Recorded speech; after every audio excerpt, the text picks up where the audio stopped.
네, 여러분 안녕하세요. 이 인강생들이 대답을 좀 잘해야 되는데, 제 이름이 정샘이에요.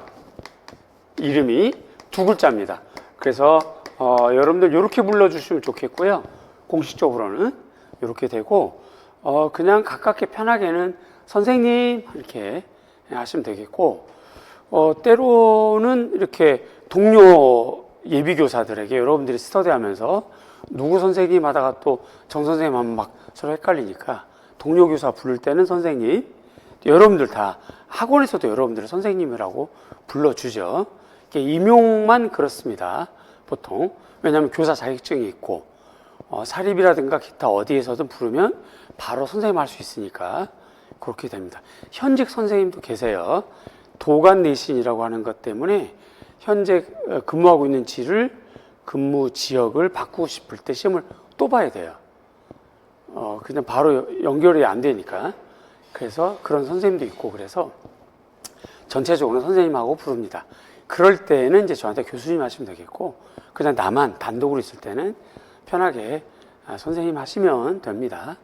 편하게 하자는 얘기는 좀 서로가 가깝게, 인간적으로 가깝게, 학문적으로 가깝게 이렇게 좀 접근해서 질문을 좀 편하게 하자는 취지예요. 공부하는데 뭔가 막히는데 질문하기가 어려우면 막힌 부분을 계속 껴안고 가야 되잖아요. 그럼 학습의 진도가 느려져.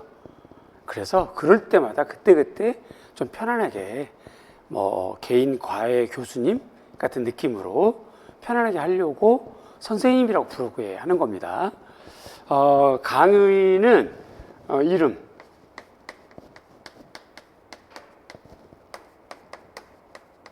요게 이제 과목이죠. 과목은 노량진에서 유일하게 2과목 강의합니다. 현재 미술, 오늘이 미술이고요. 그 다음에 디자인 과목도 강의합니다. 나중에 개설이 되면 디자인 과목이 공예랑 디자인 공예 과목이었어요. 근데 이제 2015 개정 교육과정 때문에 디자인과 공예가 분리되면서 교사 자격증은 공예과도 디자인 교사가 될 수 있고 디자인과도 공예과 교사가 될 수 있거든요. 근데 이게 이제 점차 분리되면 공예과도 아마 따로 모집을 하지 않을까 싶어요. 이렇게 강의를 합니다. 참고해 두시고요. 2025년 1월 오늘이 2일이에요. 어제 이제 첫날 시작을 했는데 오늘부터 공부를 합니다. 참 부지런한 분들이세요. 이 강의 듣는 분들도 참 부지런한 분들이고요. 이미 제가 설명회 때 말씀 좀 드렸는데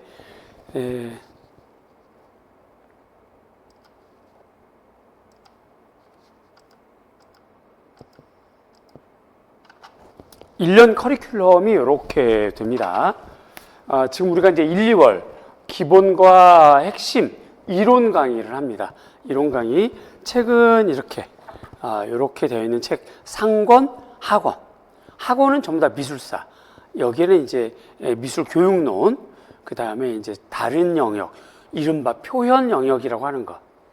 그렇게 우리가 진행을 합니다. 그 다음에 요즘 기출되는 경향이 어떻게 되는지를 알아야만 시험을 보게 됩니다. 항상 어떤 시험이든 어떤 스포츠 경기든 상대방을 알아야 이길 수 있죠. 그래서 우리가 흔히들 축구 같은 경우는 국가대항 평가전 같은 거 막 하고 친선 경기하고 막 그러잖아요. 그런 것처럼 일단 기출을 여러분들이 잘 보셔야 돼요. 요거는 이제 기출집을 올해 새롭게 출판을 할 겁니다. 이미 원고는 끝났어요. 출판을 할 건데 그 전에 지금이라도 만약에 여러분들이 기출이 궁금하시면 교육과정 평가원에 들어가시면 인터넷으로 거기서 기출 문제를 마음껏 프린트할 수 있습니다. 프린트해서 보셔도 되고 자료를 다운받아서 이렇게 좀 보셔도 되고요. 그 다음에 이제 3, 4월 요때 올해부터 중학생, 고등학생 미술교과서가 바뀝니다. 2022 개정으로 바뀌어요. 거기에 도판들이 많이 있기 때문에 요즘은 그 기출 경향이 새로운 도판들이 많이 좀 나오는 추세들이에요. 그래서 교과서를 통해서 새로운 도판을 좀 많이 보셔야 될 것 같고, 또 교과서를 보면 교육과정이 이해가 잘 돼요.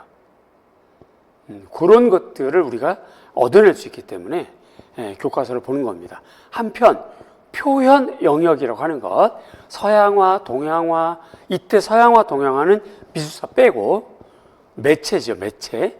서양화 드로잉 매체, 목탄, 콩테, 파스텔 뭐 이런 거, 그다음 채색 매체, 수채화, 유화, 아크릴 뭐 이런 거. 동양화 역시 마찬가지입니다.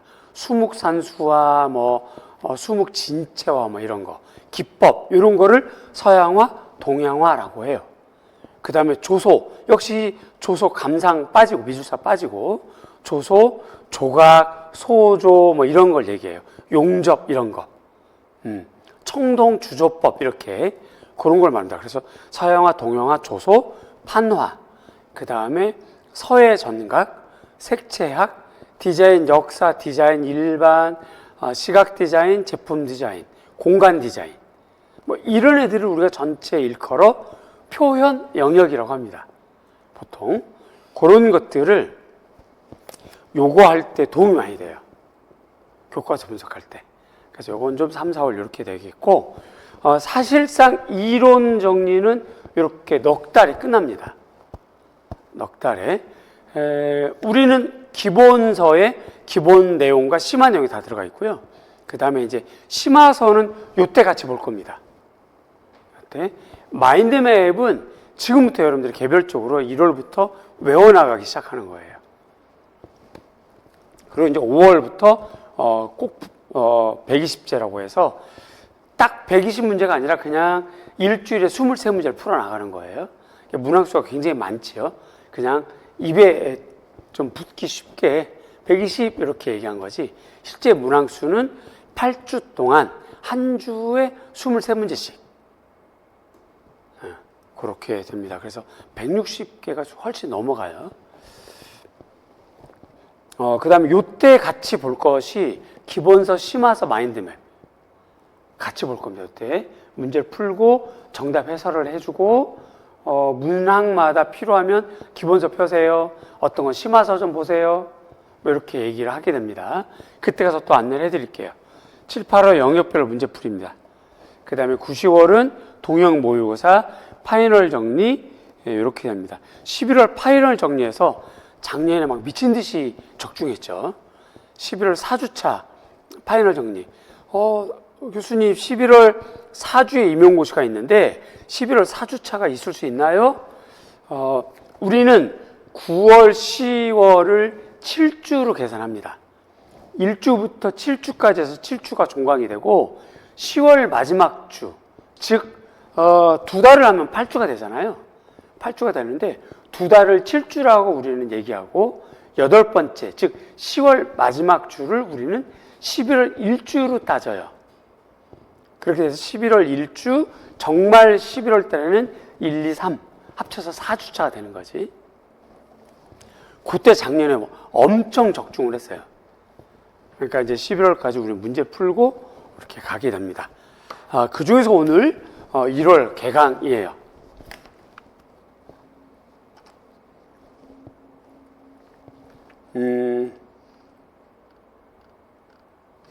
요건 이렇게 말씀드리고, 그 다음에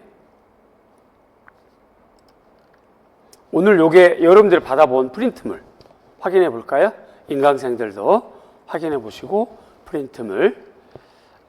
그 다음 페이지 넘겨보시면 기본서 1, 2월 전공미술 기본서 커리큘럼. 그래서 오늘 목요일입니다. 목요일. 오늘 미술교육론입니다. 미술교육론. 요 가로쳐 있는 건 조금 더 할 수도 있고 덜 할 수도 있고 그래요. 여기까지 나갈 수도 있고 못 나갈 수도 있고. 내일 금요일입니다. 역시 미술교육론 나머지 부분 감상과 비평, 교육과정, 교수법 평가. 따라서 내일은 가지고 오실 게 하나 있어요. 22개정 교육과정 해설서를 가지고 오셔야 돼요.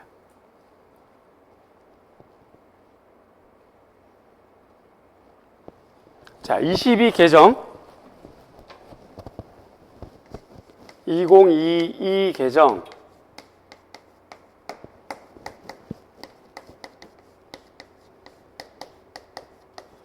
교육과정, 이걸 우리끼리 뭐라고 얘기하냐면 해설서라고 합니다.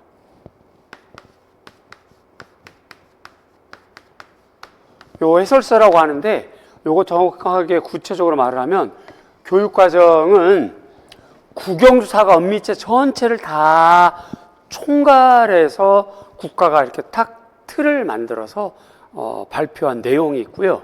그걸 총론이라고 그래요.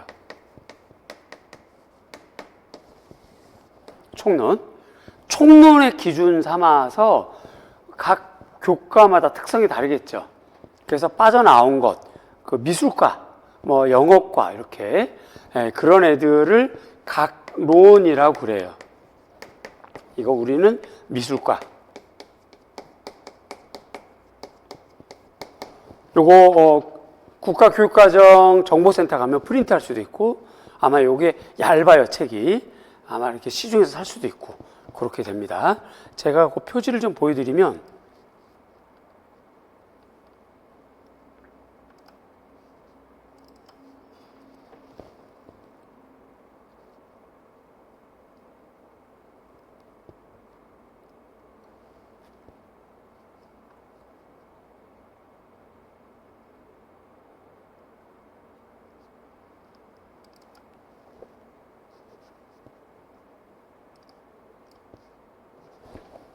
이렇게 교육부 고시 제2022 이렇게 써 있는 게 22 개정이에요. 여기에 이렇게 써 있죠. 총론. 유초등이에요. 유초등. 여러분들은 중등, 중학교, 고등학교. 이렇게 총론이라고 써 있는 거.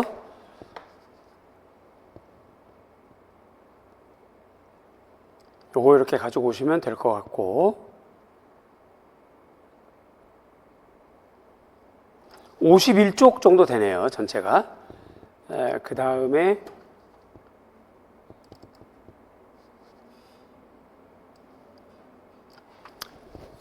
역시 22 개정, 그쵸? 미술과 교육과정, 요걸 우리가 강론이라고 그래요. 그래서 이렇게 되어 있습니다. 이렇게 이제 뭐 일러주기부터 해가지고 차례 이렇게 되어 있는 건데, 이게 총 75쪽 정도 됩니다. 요거 내일 준비를 해서 가져오시고, 얘는 1년 내내 보는 거예요. 얇으니까 가방 무게 이렇게 막 심하게 무게 차지하지 않으니까 그렇게 1년 내내 가지고 다니시고, 그 다음에 다음 주는 목요일만 강의합니다. 금요일 날은 좀 쉬면서 오늘 내일 배웠던 것들을 한번 쭉 읽어보고 다시 한번 복습하고, 그 다음 주는 목금 강의합니다. 이렇게. 그리고 그 다음은 또 목요일만 강의하고, 그래서 한 주는 목금, 그 다음 주는 목, 한 주는 목금, 그 다음 주는 목, 이렇게 그런 순서로 진행을 하고요. 2월 달에도 역시 목금, 목금, 목 이렇게 진행하면서 2월 달에는 좀 더 학원으로 진행이 됩니다. 이렇게 여러분들 일정을 참고해서 봐주시면 좋겠습니다. 이 일정은 조금씩 조정이 될 수 있을 거예요. 이왕이면 딱 떨어지면 좋겠는데, 이제 진도 진행하고 수업하고 하다 보면 조금씩은 조정될 수 있다. 참고하시면 좋겠고요. 자, 이렇게 하고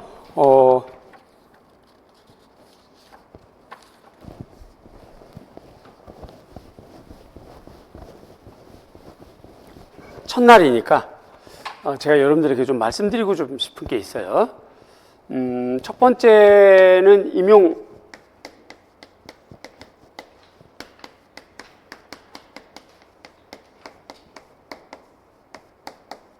요거 제가 경향을 좀 영상도 찍긴 했는데, 요즘 추세는 단짠이 아주 명확해졌어요. 쉬운 건 되게 쉽게 나와.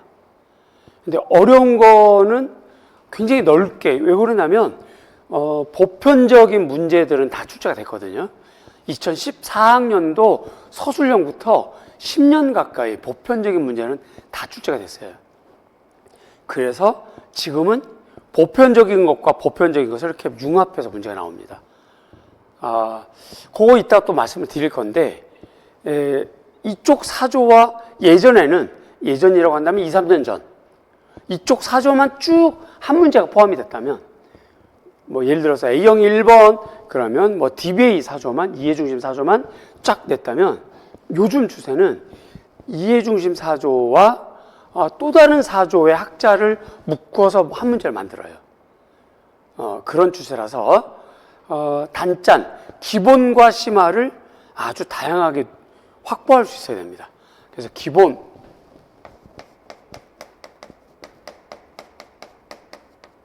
이걸 늘 같이 가지고 가셔야 되겠어요. 이렇게 좀 하셔야 될 것 같고, 두 번째 공부는 많이 할수록 좋죠. 하루에 공부 시간 많이 늘릴수록 좋긴 합니다. 근데 이제 서서히 늘리셔야 되겠고, 올해부터 1년 동안에 그냥 합격하겠다라고 마음 먹으면, 가급적이면 세상 재미 좀 버리고, 도서관, 독서실, 자기 책상, 의자하고 좀 친숙해져야 돼요. 의자하고 좀 가까이.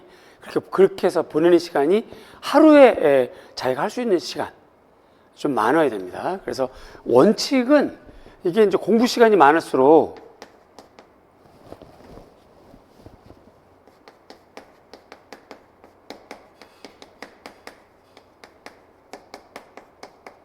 합격률은 높아가는데 이 많게 하기 위해서 조정을 좀 할 수 있어야 돼요. 본인이 처음부터 의욕 뿜뿜, 나 오늘 하루에 13시간 공부해 볼 거야. 좋지. 그 다음날 파김치가 돼가지고 공부를 1시간도 못해. 이러면 주당 평균 공부 시간이 이게 막 들쭉날쭉하게 되잖아요. 이러면 안 돼요. 주당 평균, 매일 평균. 그래서 주당 평균이 나오는 게 가장 좋아요. 좋은 패턴이야. 하루에 8시간에서 10시간. 일주일에 5번, 6번 정도. 이런 패턴으로 가는 게 좋아요. 그래서 하루 목표치 8시간에서 10시간 곱하기 일주 5일 내지 6일 이렇게 나오면 딱 좋습니다.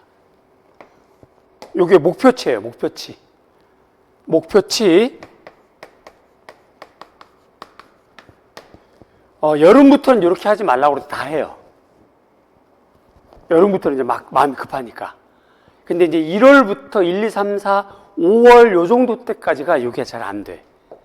근데 지금부터 이렇게 한번 해보려고 노력을 하셔야 되는데, 이렇게 하려면 어떻게 해야 되느냐? 앉아서 50분 이상 앉아있지 말고 50분만 딱 되면 그냥 일어나. 그래서 뭐 TV를 보든 휴대폰을 보든 산책을 하든 뭘 먹든 좀 누워있던 이렇게 짧게 하면서 공부 시간을 늘리는 게 가장 좋아요. 처음부터 2시간 앉아있고 막 이러지 마시고, 독서실 가시더라도 한 1시간 정도, 50분 정도 내지는 1시간 정도 했다가 자리 박차고 일어나서 좀 산책하고 다른 데서 좀 보고, 그렇게 했다가 다시 자리에 들어오고, 그렇게 하는 게 가장 좋습니다.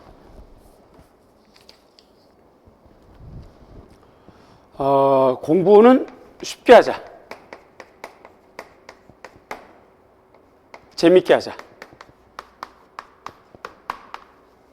이게 제가 1년 내내 이렇게 해드릴 거예요. 좀 쉽게 설명을 해드릴 거고 조금 재밌게 설명해 드릴 겁니다.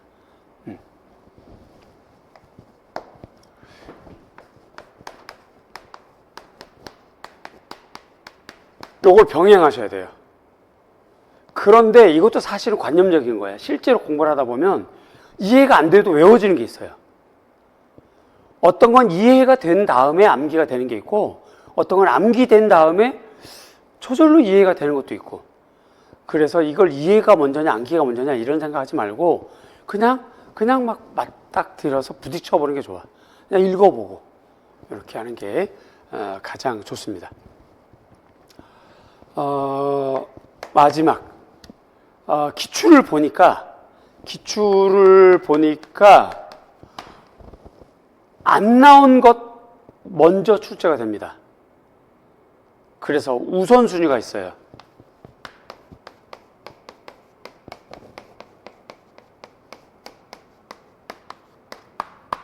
요걸 뽑아낼 수가 있어.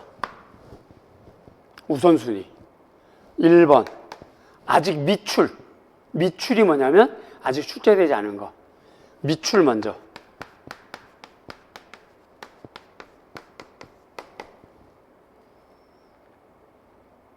미출이면 무조건 외워야 되는 거야. 두 번째 출제됐는데 연도가 좀 오래된 거. 5년 이상 된 거.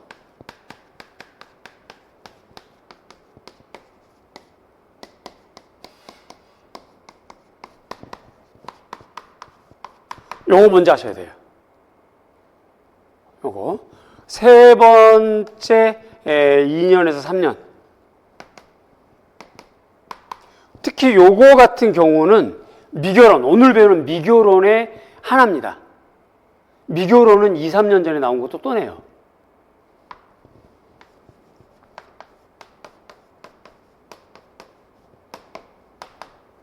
요것만 좀 잊지 말고 해나가시면 좋겠고요.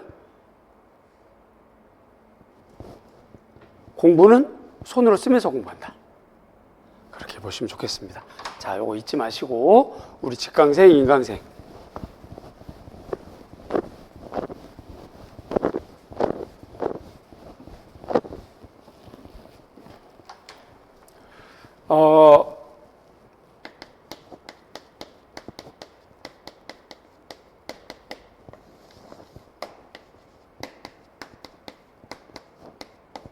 당부의 말씀, 인강생, 당부의 말씀. 첫 번째는 강의 완강을 하셔야 돼요. 강의를 처음부터 끝까지 다 들으셔야 돼. 이게 돈이 아깝잖아요. 그 국영수사가 은미체 모든 인강생들을 100명이라고 가정을 하고 이 100명 중에서 자기 강의를 다 들었던 학생 수, 그 완강률을 이렇게 조사해 봤더니 깜짝 놀랄 만큼이에요. 30%가 안 돼요. 나머지 70명은 강의료만 내고 인강을 다 못 듣고 끝나버리는 거라고요. 우리 미술과 학생들은 이렇게 하지 마시고 꼭 완강해 주세요. 이렇게 하려면 자기가 루틴을 만드셔야 돼. 이 강의가 목요일이면 언제 올라가는지 확인하고 올라가는 날은 꼭 직강처럼 앉아서 공부하셔야 돼요. 제가 강의를 보통 한 50분이나 1시간 정도 하고 끝내거든요. 그리고 쉬었다 하거든요. 요것도 같이. 그래서 직강처럼 하시면 좋겠다. 완강 꼭 지켜주시고, 두 번째는 내 전화번호가 끝번호가 6600으로 끝나요. 이렇게 끝나니까 제가 가끔 인강생들 관리해 주려고 뭐 수업 듣는데 어려움 없는지, 음향은 잘 들어가는지, 주변이 시끄러운지 아는지, 조명은 어둡고 밝은지, 내지는 내 목소리가 또랑또랑하게 잘 들리는지, 혹은 내가 설명을 했는데 한자어라든가 영어 같은 게 있어서 저게 도대체 뭔 말인지 모르겠다. 한글로 짓거린 것 같긴 한데 무슨 의미인지 모르겠다라고 하는 것들은 체크했다가 내가 전화하게 되면 이거 무슨 전화야 하지 마시고 받으셔서 나 정생 교수예요. 그러면 교수님 반가워요. 잘 만났어요. 궁금한 게 있습니다. 하면서 막 질문하시면 됩니다. 꼭 그렇게 해주시면 좋겠어요. 그래서 저랑 여러분들이 조금 더 비록 인강을 듣지만 조금 더 가깝게 그래서 그룹과의 교수님이나 개인과의 교수님처럼 생각을 하시고 편안하게 해야만 합격하는 데 도움이 돼요. 꼭 그렇게 해주세요. 인강생들도. 좋습니다. 자, 이제 우리는 진도 나가겠습니다. 어깨 이렇게 좀 하고 진도 나갈 겁니다.